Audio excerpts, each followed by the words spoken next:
In the name of the Father, Son, and the Holy Spirit, one God, amen. So this video is going to be dedicated to learning about the Orthodox faith and understanding where does Coptic Orthodoxy fall in the many denominations of Christianity, and then who are the main players of defending the faith in Coptic Orthodoxy. And so we plan on discussing several of the different councils. This is an introduction video, so it's going to go over the two individuals that you see here briefly, as well as discuss a little bit about the different denominations of Christianity. And then this kind of series is mainly used to enlighten us in terms of the differences between other churches, Eastern Orthodox churches, Oriental Orthodox churches, some of the churches that are recently have risen, such as Mormonism and Protestantism and things like that, and know the differences between Orthodoxy and what they believe and how it compares. So this video will just be an introduction to that. So I did some brief research, a quick Google search, and I found that this is a little bit old study. I believe this study was done in the year 2012. However, it's still pretty recent. It says that there are close to 21,000 denominations of Christianity. Some estimates actually say there are at least 33,000. And so the year 2012, it's estimated that there are actually 43,000 denominations of Christianity. And so a question that some people have is, okay, if there are 43,000 different denominations of Christianity, then like, why should I believe this one over that one? What makes this one right and this one wrong, for lack of a better word? Why is there so many different denominations? Which is a good question. And so before we answer this question, I honestly don't know the answer. I just think from my own opinion that some group of people or groups of people come up with their different ideas regarding the Holy Bible, some of which don't even use the Holy Bible, and they gather a group of people, and when this group is sufficient in size, it's considered a denomination. However, their faith and their belief system might not be very Orthodox or Christian like. However, because they consider themselves an organized Christian group within a country, as the definition by Oxford University, I assume, they're considered a denomination of Christianity. But let's go back. Let's take a little step back and go back in time. And so why do we have 43,000 as of 2012 different denominations? The interesting thing is, when Christ established the church after and sent his disciples to preach, St. Thomas to India, and St. Paul travels basically around modern day Turkey and Greece and all these different countries. They were all preaching the same thing, right? It's not like St. Thomas over in India was preaching them something different than St. Peter or St. Paul. They were all teaching the same teachings that were given to them by Christ. And so a foundation for this is what Christ taught. St. Athanasius says that what Christ taught, the disciples preached, and the fathers kept. So Christ taught the disciples preached what they were spoken to from Christ, and then the fathers kept from what the disciples received from Christ. So if that's the case, then what exactly happened to where now we have so many denominations of Christianity? In one simple word, it's heresies. The first heresy, we're dealing with a very difficult situation. We'll get into more in each heresy and each council.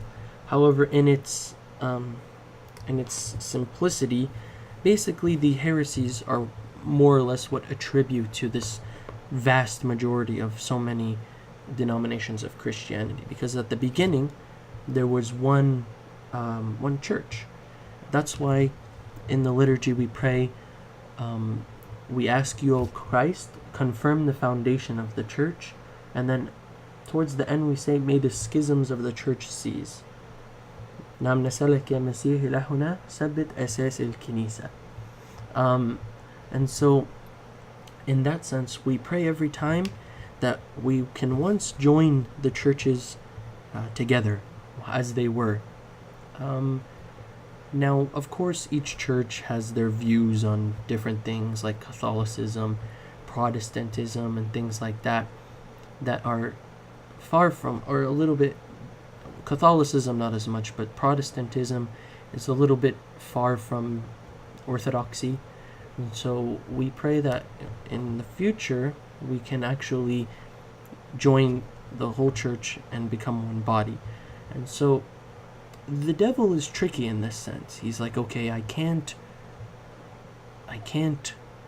destroy the church, but what can I do? I can split it up into very different pieces until it becomes dilute. Meaning that, yes, at the beginning it was the true church received from the apostles by Christ, and so it was people that were in one body, one spirit. Maybe the languages were different, but the faith was the same. And so what does he do? Even we see in Galatians, he starts to get in the minds of the Jewish people that became Christians and tells them, okay, no, you can't even become Christian unless you're Jewish and you follow the laws of Moses. So even from that point, we see like divisions among the people and divisions among the church at the beginning. And so one division that we'll get into is the heresy of Arius. He basically, short description, starts talking falsely about the divinity of Christ and what exactly is his nature versus like his divinity as a god and his humanity as a human. And so this council that was gathered to combat this heresy is called the Council of Nicaea. This council was held with 318 people gathered. One of them that took the lead on that was the person that you saw at the beginning to the left. His name is Saint Athanasius. And so he's a defender of faith because he stood up against this heretic and basically, put him in his place. And then from there we see the breaking up of different churches, many of which accepted the Council of Nicaea. From it we formed the Nicene Creed, some of which declined to accept it. However, more on that later. So here I found like a little brief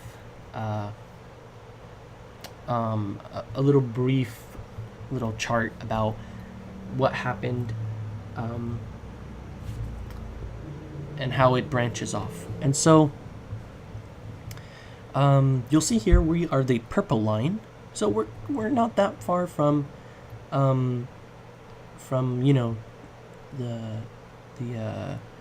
Eastern Orthodox, because we do have some commonality between them. However, there are some differences that we will get to. Here you'll see, the Council of Ephesus right here, which discusses, a lot of things. Again, they talk about a little bit of the divinity of Christ. That's actually right here. They also talk about Saint Mary and her title as a Theotokos rather than Christotokos. We can get into more of that later. And so each line you see here, kind of each branching off represents kind of like a branching off between early Christianity. We can consider this area from when Christ taught his apostles, right, everything's good. We start getting into these councils, people start disagreeing, and then they start splitting off into their different churches. And so here we see the word Miaphysites. So we'll get into more on that later. Some people call us Monophysites, but we can get into more in that in a different video. But it'll be in this. We'll make sure to cover it. These are the Protestant churches that you see here. So you see how severely branched off from the Roman Catholicism, of which they're 16th century. I think we're talking about around the 1700s, I believe. The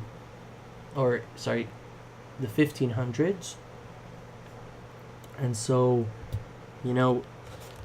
from early Christianity to 1500s, we're only talking about 500 years between the Reformation of the 16th century and then now.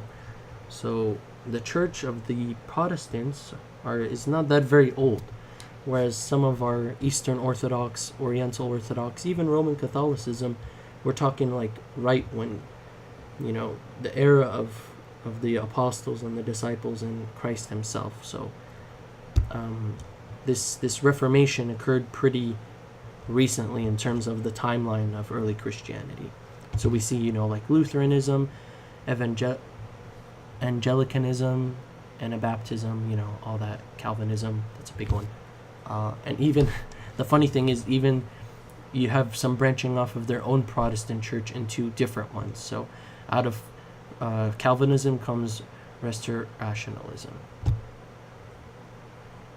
So even then they continue to branch off. But we'll get into each of these and we'll discuss some of them. Or hopefully we can discuss many of them. So that's just a brief little diagram about the major branches within Christianity. And so, as I mentioned before, one key player in really solidifying the foundation of our Coptic faith and Orthodoxy as a general, because even the Roman Catholics accept this, accept the Council of Nicaea. So it's a very solidifying council that really affirmed the divinity of Christ. And so Saint Athanasius was actually born to pagan parents, which is pretty interesting. And so a quick story on him. One time he was outside and he saw like a group of little kids while he was little playing, and they were acting like they were doing a liturgy. And so he asked them, can I participate, or can I play with you guys? And his parents, or his those with him, the little kids, were telling him, no, you can't, you're a pagan. And so he's like, no, I'm going to be a Christian. And so from then they were very happy that he was Christian, and then he was so involved with them and participated with them in that. That's just a little side note. He was the 20th Pope of Alexandria. We call him Saint Athanasius the Apostolic because we consider him like the 13th apostle because of his work. He wrote a great book called On the Incarnation before the age of 20.